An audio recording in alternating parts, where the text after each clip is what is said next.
back, everybody. It's another episode of the Nonprofit Show. I'm really excited to have this returning guest, Lynne Wester. She's the principal and founder of Donor Relations Group. More importantly, the coolest gal because she lives on Grand Cayman Island. Super What? fancy. The fanciest guest yet. Oh, yeah. I mean, Lynn, I want that gig. I know you're a hardworking woman, and I know today you're coming to us from Vegas because you have clients all over. You're doing a lot of different things, but oh my gosh, you're living the dream, sister. Well, I think it's like Taylor Swift said, the life of a showgirl, you got to be careful what you wish for because, there are windowless conference rooms in every location in the world. So might I remind everyone, and plane travel isn't the way it used to be. So That's true. Well, I think Sherry Quam Taylor and I are voting that next time we have you on, we're going to do a live remote. That's fine with me. We could do a strategery session. We could do it. Yes. In February in Chicago, we'll be coming to you. Perfect. Yeah. Sounds great. I love it. Well, now that we've situated the travel log feature for the Nonprofit Show, we have a really serious topic because Lynn has really been gracious about releasing this new report that just is coming out now as we speak.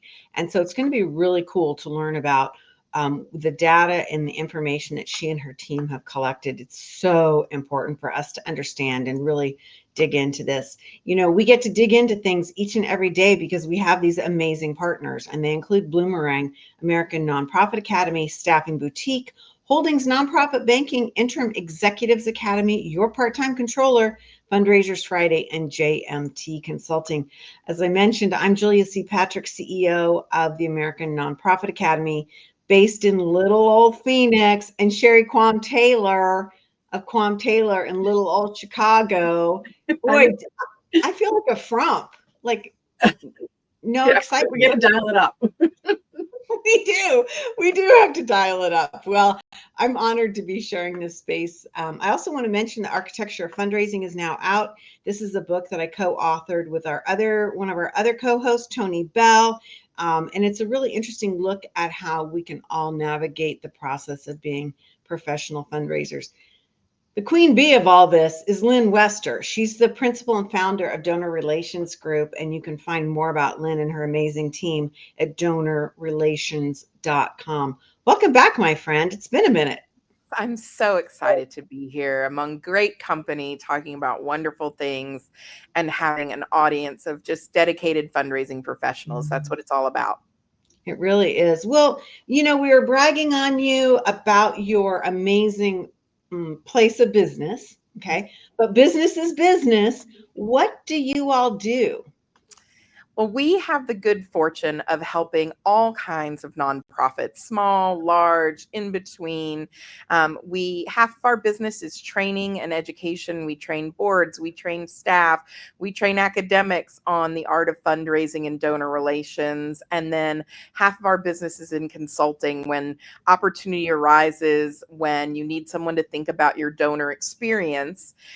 We specialize in donor communications, donor relations, and events. So post-gift behavior, all with a focus on retention, because we know that retention is the secret sauce of fundraising. And I think it's a huge opportunity for many organizations who haven't invested heavily in their infrastructure team, or as I like to call it, the engine room, to keep their nonprofit going. Everybody is worried about the ask, but that's less than 1% of our behavior with donors. And so we spend our time helping people create amazing donor experiences all over the world. Okay, wow. You're preaching you're preaching to the choir because, Sherry, I feel like we don't hear the word donor and experience often enough, do we? Yeah. You know what? I'm so excited to be here with Lynn today because I've been a fan of hers for so long, and we've never officially met, I guess in person, we'll call it, on this platform. But I think you're right, Julia. Like everybody's fear is the ask or something transactional, but really 99% of it should be just getting to know that donor and leading them through a great journey. And so I'm excited to hear a little bit more about that today. Yeah. Lynn, I love that you I know we're talking about your survey and we're going to start talking about that now, but I love that you kind of level set us, because with your vocabulary that you used, it just automatically kind of switched in the hubs for me to kind of be thinking about our conversation with a little bit different framework. So let's get into it because it's such an interesting aspect about where we are, where you are. So take us through this survey process because this is arduous and this is a long-standing thing. Give us the history. It's been a labor of love since 2013 when I was working in industry as well. So I used to work in industry and do donor relations group on the side. And what was lacking for me was information about my profession. There's tons of surveys. Like I think of the Queen Penelope Burke and donor-centered fundraising and all of the data that we have out here. The Lilly School of Philanthropy provides copious amounts of data, and Bloomerang and all of the companies, but nobody was saying, well, what about the professionals working in this industry? What kind of work are we doing? What does our retention of our staff look like? What are our challenges and opportunities? And so since 2013, we've done it 7 times. This is our 7th time. Every 2 years, we put in our labor of love. We ask people to donate their time, and in return, they get a copy of the survey, all the results, which we can help them filter by industry, by how much money they raise a year, by number of staff they have. And it really level sets them so that they can make the case to their leadership, so that they can look around the industry and say, what are others doing and what are others not doing? The survey I can single-handedly credit, along with my outspoken advocacy, for killing off donor honor rolls. There's no need to do them anymore. Now, over 80% of nonprofits no longer do lists of donors that are a waste of time, resources, and aren't meaningful. And now they can bring that to their leadership and say, look, nobody else does it, right? Whereas before they'd be like, well, I don't know what other people do, or I don't know what I'm supposed to earn as a professional. I don't know my worth, or how many staff is the right number of staff, because I might have 20 frontline fundraisers working at my shop, but 1 person responsible for the donor experience. And I'm like, that's a little skewed. We need to think about resourcing this, because if 99% of the work is outside the ask, then we all have to share that work and be strategic about our resources. Yeah, okay, I love that you. Oh, sorry. Go ahead, Jen. No, go ahead, Sherry. I was just going to say, what I love is that you went straight to the fundraisers, because I do find, and maybe you do as well, then, like, sometimes people are like, what is everybody else doing? Like, we're kind of in this vacuum, and we just kind of been doing the same thing in this area for 5 years. And just to have that outside objectivity, or, just a mirror to hold up to say, is there a better way to be doing this, is critical for people who are oftentimes, kind of in a silo. Well, Sherry, this is really crucial that you brought this up, because also our folks aren't meeting with donors every day, but we know what works and we know what doesn't, because we hear from donors every day. But oftentimes we don't have as loud of a voice as our colleagues who meet with donors every day. And this gives them that voice. They can say what they see the future is. They can say what their challenges are, and they can have a safe space where it's anonymous. This year we have over 1,000 people participate in this survey. So they donated their time, right? And we had so many companies help us get the word out and post about it. And that really got us to a level that we'd never been before. But it's all of their work that makes the survey. We just aggregate it. And, as we've been using SurveyMonkey from the start, I'm a big SurveyMonkey fan. Their team is fantastic, but they now have implemented some AI tools to help us in the collation and like all the open-ended responses we used to read by hand. I still read almost all of them by hand because I'm a nerd, but and it helps us gather them among themes that we can then present in an executive summary they can use for their bosses, for their leadership, for their board, that might say, hey, can we do 1 less golf tournament and 1 more stewardship report? Preach. Just speaking my language with that one. You know? Because less than 20%, so nonprofits report back to us that they're only able to report impact to less than 20% of their donors because they're distracted by fundraising events or doing things that don't have good ROI. And so I say, let's do one less of those things and one more of what really drives why donors give, and that's impact and gratitude. Yeah. Mm-hmm. You know, it's such an interesting thing because I kind of hear an undertone here with what you're saying, Lynn, is like fear or lack of confidence that, you know, you might be inclined to have a certain sense or feeling, but you don't have the data to back it up as a professional fundraiser. You got to sell it internally to get some of these changes made and then hope to hell that you were right. Yes, that was when I first started. I would go to my trusted group of colleagues and say, what are you doing? What are you doing? Informal benchmarking. And we in the nonprofit world rely entirely too much on anecdotal opinions. We get one guy named Bob that in 1984 said he didn't like Gouda, and now our organization does not serve Gouda at any event ever. Bob died 10 years ago. And yet, you know, we're still doing lapel pins because Arthur at the event said, oh, this is nice. Not this is what made me give. He was just being nice.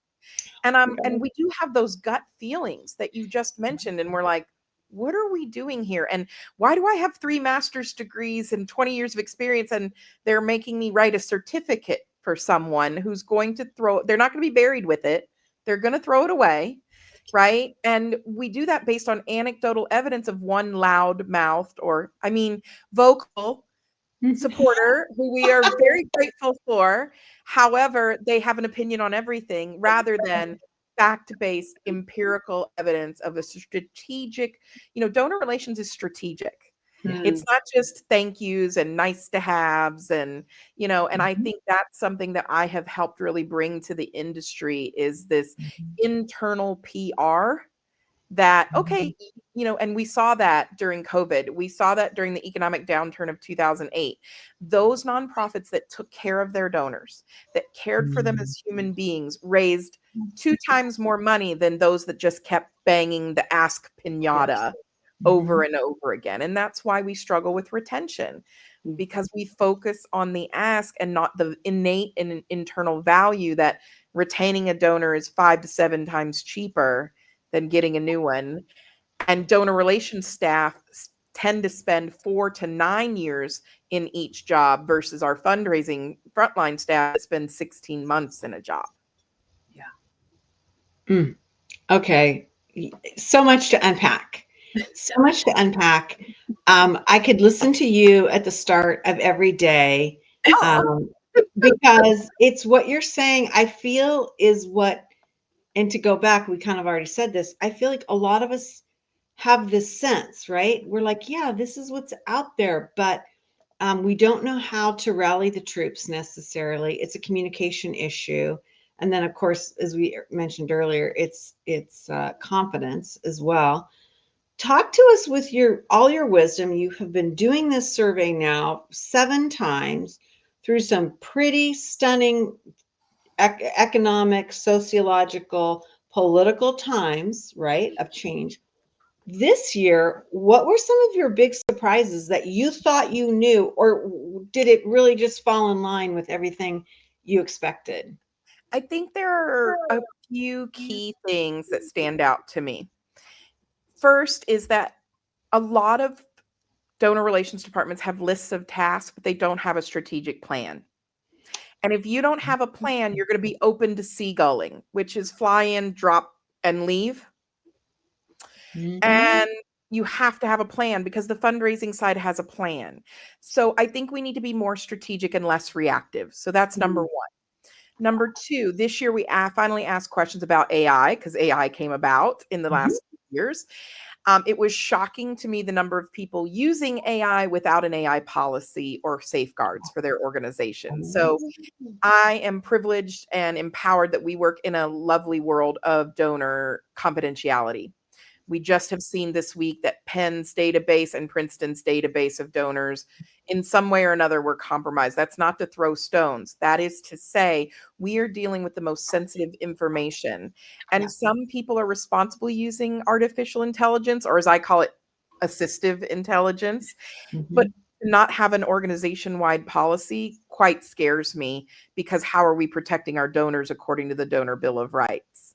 And then finally, the thing that is progressing that I'm seeing, look, I've spent 15 years fighting the donor honor rolls and the lists. More than 80% of us no longer do it. But now we're starting to see giving societies wane, because we know they're not effective, but a waste of time and resources.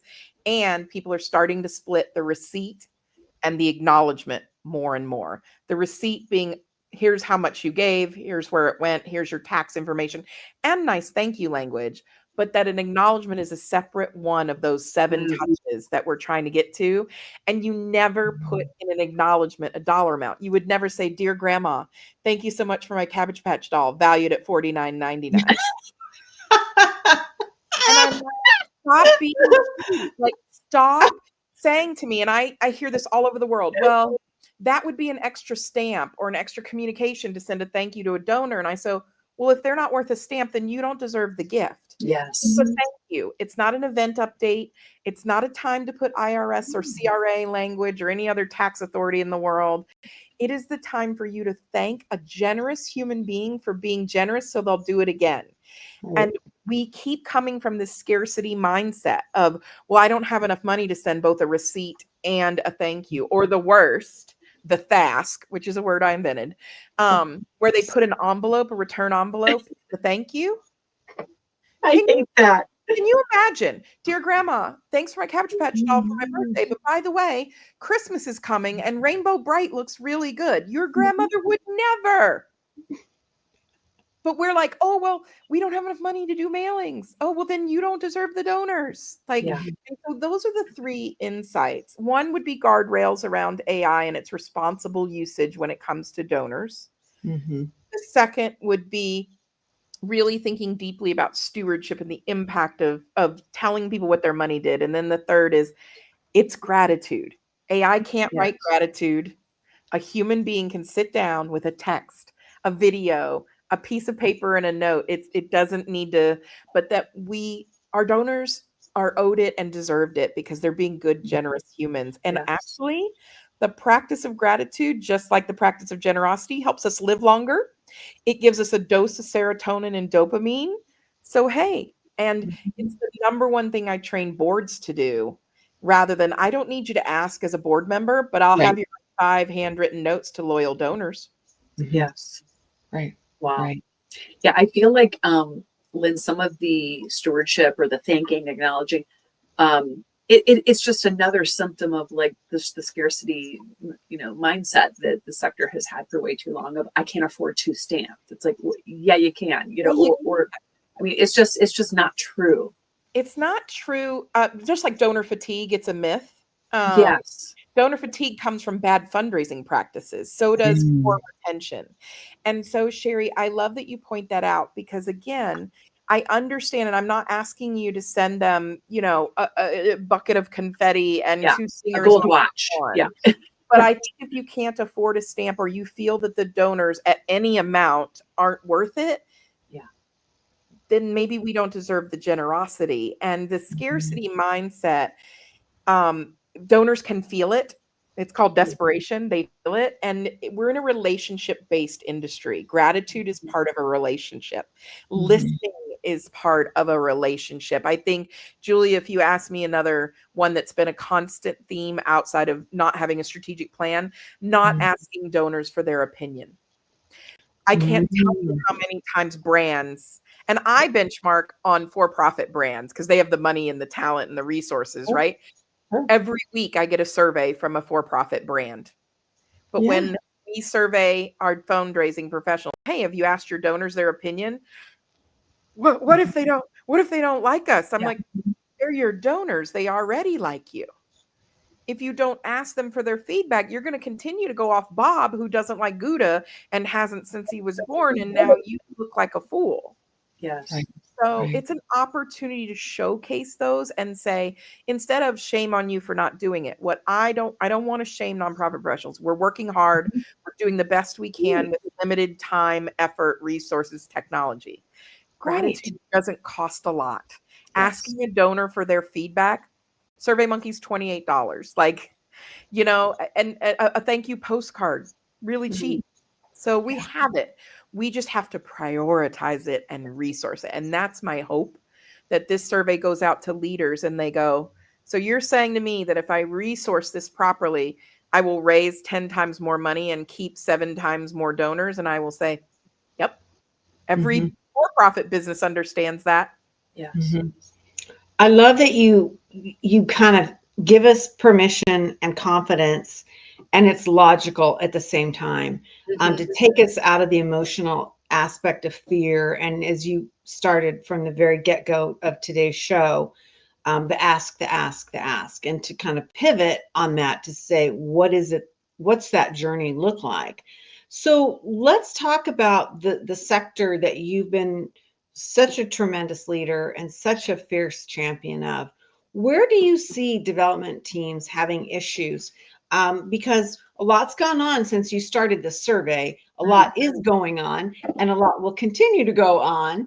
Kind of, what's your take on this? I have great empathy for everything that's going on. Um, it's naive or silly or dismissive to think that we're not all being impacted. The nonprofit sector is the 4th largest sector in the United States economy, and they're having it rough. Never in a day I thought, oh, I work primarily in higher ed and nonprofit, and that'll be stable forever. I never thought my industry would be under attack, that someone would question the need for Yeah. higher education, for example, Yep. something that has given my family and I every advantage in the world, every choice in the world. So I recognize the destabilization. Where development teams have issues is not focusing on the fundamentals. So we're very easily distracted, whether it be AI or a new tech or a new person. And Yeah. fundraising is a relationship, human-based issue. You treat people well, better than you want to be treated. And if you do so, you don't even have to ask them for money. You tell them that they're valued and important. You say thank you, and you tell them what they mean to you. And that relationship will go on for eternity. But I think it's hard to retain people. I think that we have unrealistic expectations on staff. Distractions like golf tournaments and galas and 5K runs, or not. I mean, you're not going to find me doing that a bunch anyway, but things that distract from the real core, on top of everybody comes with them to work with different things. They're carrying things. One of my favorite books in the world is Tim O'Brien, The Things They Carried. And it's about the soldiers in the Vietnam War. And it comes from the perspective of what they carry with them in their pockets and on their backs. And so despite all that, nonprofits are the hope. They are the hope for our Mhm. society. Yep. They are what's doing the work now, sometimes more than we ever expected. And I'm not being political, I'm being candid. And I also want to say that we do the hard work, and we do the hard work, and we Mhm. continue to do the hard work. And the work is not going to get easier. And I think we have to come to that reality that we have chosen this path. I left a very successful career at Disney to come into the nonprofit world because I wasn't satisfied with everything I was doing. I made magic every day, but there was still a hole inside me that was hollow. It could have been that the people asked me 4 times a day what time the 4 o'clock parade was, or could have been something like that. But I found my value, my future, when I started working in donor relations, and the fact that I get the joy of facilitating generosity. Mhm. And so I think what we struggle with is the same thing a lot of things struggle with, because we're in a human business. But nothing in fundraising will ever replace a human to human connection. Nothing. Mhm. I believe that strongly. I believe in tech. I have tons of tech partners. I believe in them. I'm a tech adopter, but people give to people. Right. Yeah. and Right. people give to generous organizations. Yeah. And you have to have that mindset as an organization as well, not the scarcity, not the desperation, but you Mhm. put one foot in front of the other. And I think the other thing, not to, but if we could be a little Brene Brown and be more vulnerable, Mhm. Mhm. say to donors, we Mhm. actually need you. Mhm. We need you. And we need all of you. We don't just need the big donors, because we know also in America that, high net worth individuals give far less than those beneath the poverty line. But we need to start looking at generosity, not just philanthropy. Right. Right. Right. I look at what's Right. happening. I'm 48, so I'm on TikTok every night, 2 a.m, and I see people stocking their own little food pantries because SNAP benefits were cut. I see my Mhm. parents who are 89 and 87, and my dad bought an extra case of peanut butter and dropped it off, and and my mom said, okay, we're going to up our donations this year. And they are not doing that to be praised or put on a wall or a list. They're just Right. trying to be good neighbors and part of a Yeah. community. But I Yeah. do think that a nice thank you would go a long way to say, and not thank you for your money or thanks for the peanut butter. Thank you for being a kind person. Right. Right. And I love it. It's really wow. We needed to hear your voice today, and I wish we had more time. We don't. that's okay. Um, I'm just like I have so many more questions, and so we're going to be knocking on your door and getting you back on. I want to end with a quick question, and I know it's not a quick question, but this like development process that you talk about that we are all doing a little differently. What are some of the best ideas that you gleaned from your survey on top of your leadership in our sector? What would you leave with us to be looking at more thoughtfully? I think some of the meaningful ideas that help to improve the development process are leaning into responsible fund management and taking care of those funds, whether you need to adopt a platform to help you do that, but using technology wisely. We tend to go out and buy new tech, but we're only using 20% of the tech we have in our shop, right? Like we all Yes. have phones. I don't know what all this thing can do until I hand it to a 9-year-old and they are like, oh, yeah, you could have done this. And I'm like, thanks for that humbling thing. So I would say, first, embracing what we do have. But I think the second thing is the idea that everyone has to trust your gut and question everything. So I have a lot of privilege as a consultant. I kind of act like a 3-year-old. I just say why over and over and over again. And I either get to one of two answers usually. I don't know why we do it that way, or we've always done it that way, which Mm. neither is an answer.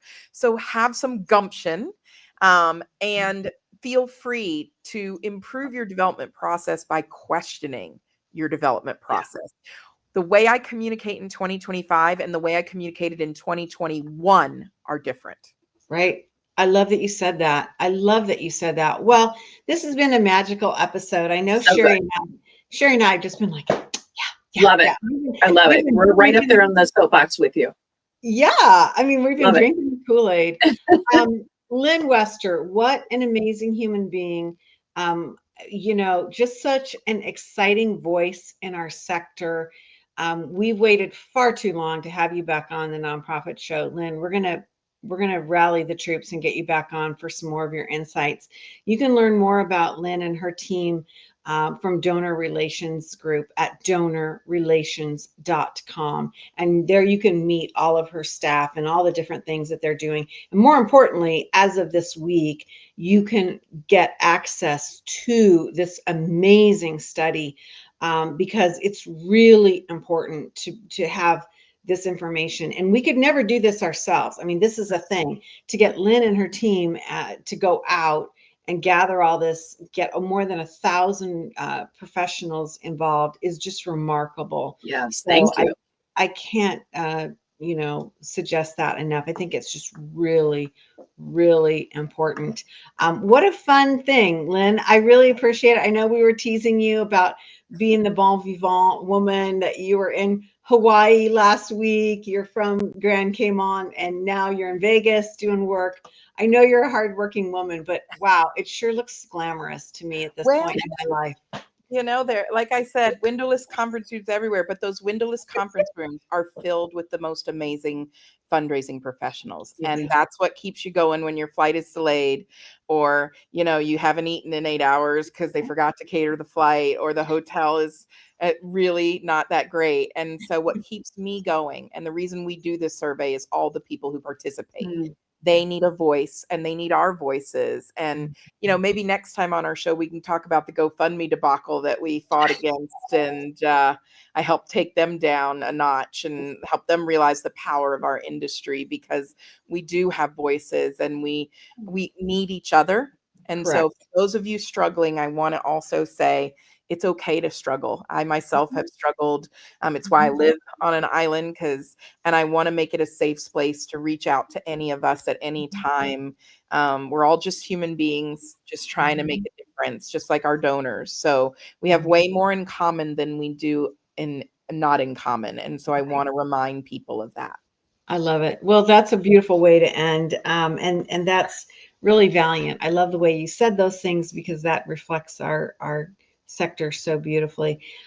As we finish up this episode of the Nonprofit Show, we want to make sure that we thank our benefactors and the people that support us. They include Bloomerang, American Nonprofit Academy, Staffing Boutique, Holdings Nonprofit Banking, Interim Executives Academy, Your Part-Time Controller, Fundraisers Friday, and JMT Consulting. These are the folks that are with us day in and day out. We've done now more than 1,400 episodes. We're in our 6th year, and it is because of these folks, most who have been with us since the get-go, have been in here supporting us. Hey, Lynn, you know, I guess that means we have some good retention going on. Yeah, So you got loyal donors right there, because you're doing great donor experiences.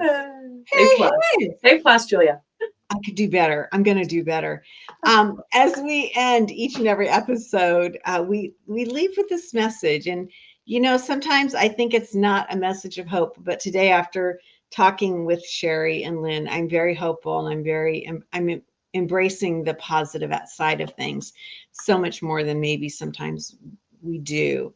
And the message goes like this: to stay well so you can do well.